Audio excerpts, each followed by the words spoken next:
You ever see a bus that looked like it came straight out of a sci-fi movie, and then realized it was actually a nightmare to keep alive? That, my friends, was the GM RTS, the Rapid Transit Series. Born in the late 1970s, it was supposed to be the future of American buses. Space-age curves, modular design, high-tech, everything. But instead of saving GM's bus division, it ended up being the slow, painful end of it. Today, we're taking a ride through the rise and fall of the GM RTS, America's futuristic bus that aged badly. In the late 70s, GM had a problem. Their beloved Fishbowl, the bus with the bubble windshield that defined American streets from the 60s, was getting long in the tooth. Transit agencies wanted something modern. Cities wanted something futuristic to flex in front of their own downtown skyscrapers. So, GM rolled out the RTS in 1977, and let me tell you, it looked like nothing else on the road. All curves, sloped windows, and sleek panels. If the Fishbowl looked like it came from the Jetsons neighborhood, the RTS looked like it had just pulled out of Darth Vader's garage. This wasn't your grandpa's square box bus. Hell, it wasn't even your dad's shag carpet van. The RTS looked like it should float into orbit, or at least cruise through Studio 54 with disco lights flashing. It was bold, futuristic, and sexy in a weird polyester pants kind of way. And for riders who had grown up staring out of the flat, boring windows of boxy buses, the RTS felt like a spaceship. You half expected it to beam you up instead of drop you off at the mall. But here's the thing about futuristic designs. They age faster than a porn stash in the back of your sock drawer. Now, here's where GM got clever. Or at least they thought they did. They hyped the RTS as modular. Think of it like Legos on wheels. Need a 30-foot bus for tight city streets? Done. Want a 60-foot behemoth for rush hour? Add a section like you're snapping together a toy. On paper, it was genius. In reality, it was a pain in the ass. Cutting and stretching a bus wasn't as easy as stacking blocks in your living room. It was like trying to stretch your jeans after Thanksgiving dinner. Not pretty, and usually ending in swearing. Maintenance crews hated it. Instead of simple square panels like a flexible or a Gillig, you got funky curves that required custom parts and weird angles. Imagine trying to fix your toilet, but every screw is a different size. That's how mechanics felt. And while GM bragged about flexibility, transit agencies saw higher repair bills and more downtime. The only thing truly modular was the stream of curse words coming out of the garages. Sure, it looked slick, but at the end of the day, agencies don't care if a bus looks like a disco ball on wheels. They care about whether Joe the mechanic can swap a panel without needing yoga skills and divine patience. On paper, the RTS was loaded with promises. GM bragged about futuristic HVAC systems that would keep passengers cool even in sweltering summer heat, electronic controls that were supposed to make diagnostics a breeze, and lightweight materials that hinted at better fuel economy. But here's the kicker. Half this stuff wasn't ready for prime time. The HVAC system, it worked beautifully until it didn't. Agencies reported fans failing, compressors leaking, and ductwork that was damn near impossible to reach without tearing half the bus apart. Passengers were supposed to feel like they were riding in climate-controlled comfort. What they actually got was either a rolling sauna or a meat locker with wheels. The electronics were just as bad. Mechanics were used to wrenches, grease, and the occasional hammer. The RTS introduced them to sensors, wiring harnesses, and delicate boards that fried quicker than bacon if a power surge hit. Crews who could rebuild a Detroit diesel blindfolded suddenly needed electrical training just to reset warning lights.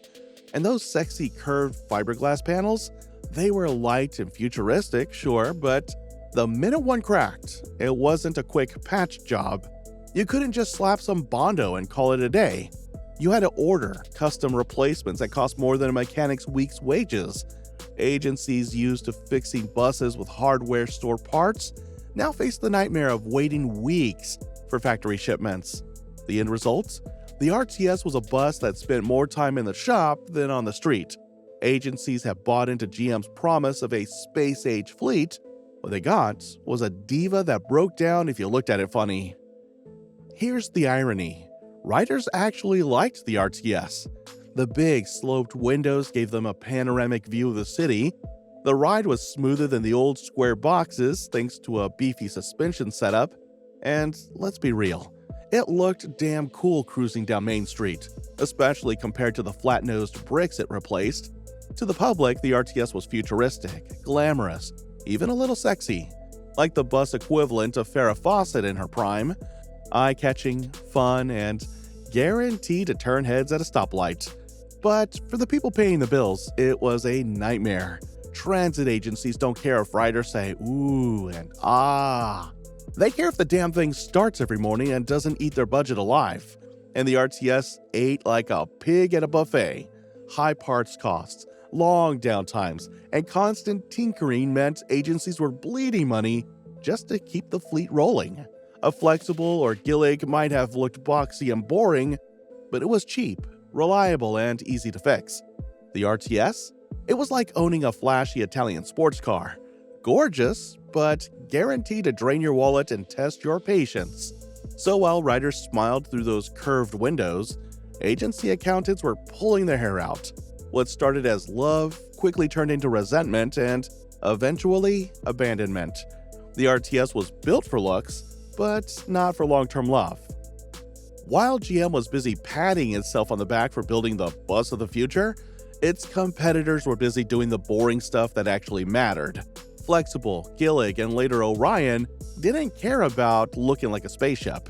They stuck to boxy, straightforward buses, machines that looked like filing cabinets on wheels but ran like dependable, old pickup trucks. And here's the kicker. Agencies loved them. Why? Because you didn't need a NASA degree or a Ouija board to fix them. Break a panel on a Gillig, a mechanic can swap it in an afternoon with a wrench, a sandwich, and maybe a beer after work. Break a panel on an RTS, good luck. You were ordering a custom curve, waiting weeks for delivery, and watching your bus sit in the garage like a grounded teenager. It was like the difference between buying a flashy Italian sports car and buying a Chevy pickup. Sure, the sports car looks amazing when it's running, but when it's in the shop every other week, you start wishing you'd bought the truck instead. Transit agencies don't want drama queens. They want buses that show up to work every morning without throwing a tantrum.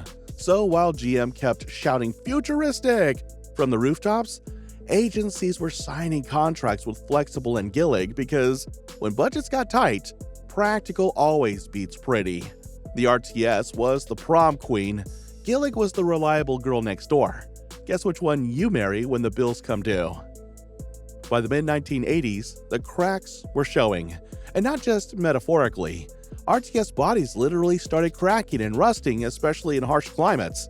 Electrical gremlins popped up like whack-a-moles. Agencies found themselves hoarding spare parts like survivalists, stockpiling canned beans because getting replacements was a nightmare. GM knew the party was over. Quietly, they looked for an exit. In 1987, they sold the bus division to Transportation Manufacturing Corporation, TMC. TMC tried to keep the dream alive, but by then the RTS was already yesterday's news. Agencies had seen through the glamour. Underneath the curves was a money pit with wheels. Then, Novabus took a swing in the 1990s. They added tweaks, tried to modernize the RTS, but it was like putting Botox on a corpse. The design still looked futuristic, but futuristic in the way a lava lamp looks futuristic. Quirky, retro, and very much stuck in the past. The RTS design bounced around like a hot potato nobody wanted. Each new owner thought they could fix it the way your buddy thinks he can fix his ex. But no matter who tried, the relationship was doomed. The magic was gone, and the RTS was aging faster than disco pants after 1980. By the time low-floor buses came in the 1990s, the RTS looked like a relic, an expensive, outdated holdover from a time when curves mattered more than common sense. What was once GM's bold vision for the future had become a symbol of corporate overreach and engineering gone wrong. By the 2000s, the RTS was basically a dinosaur in disguise, still roaming the streets, but everyone knew extinction was coming. Transit agencies were under pressure to modernize. The Americans with Disabilities Act meant buses needed to be low floor, easy for wheelchairs, strollers, and anyone not built like a track athlete. The RTS, high floors, steep steps, and accessibility add-ons that felt more like duct tape solutions than real fixes. At the same time, fuel costs were climbing and new buses promised better efficiency. Agencies were tired of feeding the RTS like an ex-wife with expensive tastes. Cheaper, boxier, low-floor buses from Gillig and New Flyer made way more sense. Sure, a handful of RTS buses kept limping along in smaller cities, second-tier fleets, or in the hands of agencies that couldn't afford replacements. But by then, they weren't futuristic, they were just old. Seeing an RTS in the 2000s was like spotting a guy still rocking bell-bottoms at the mall. You wanted to clap him on the back for commitment, but you also wanted to whisper, "Buddy, it's over." So what's the verdict on GM's RTS? It was bold. It dared to be different. It gave us one of the most unique silhouettes ever to cruise down Main Street. A bus that actually looked like it belonged in a sci-fi flick.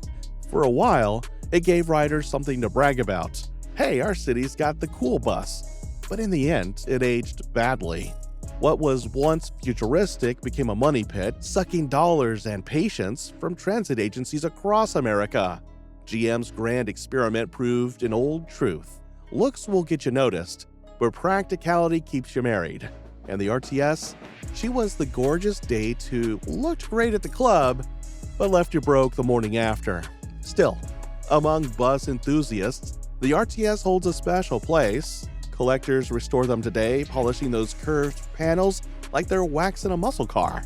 Transit fans snap photos when they spot one in the wild because they know they're looking at the last gasp of an era when GM tried to make buses exciting. For agencies, though, the RTS is remembered less like a hero and more like a headache. It was a diva, a drama queen, a futuristic gamble that didn't pay off. And maybe that's its true legacy. It showed that even in the world of buses, you can't cheat time. No matter how sleek or space age you look at launch, sooner or later the future catches up with you. So there you have it, the rise and fall of the GM RTS. A bus that looked like the future but aged like spoiled milk. What do you think? Was the RTS a misunderstood gem, or was it doomed from the start? Drop your thoughts in the comments. I want to know if you'd rather drive a dependable boxy flexible or risk it with GM's space-age gamble. And hey, if you love the stories about America's most iconic and weirdest buses, don't forget to like, subscribe, and ring that bell. We've got many more vintage rides to bring back to life.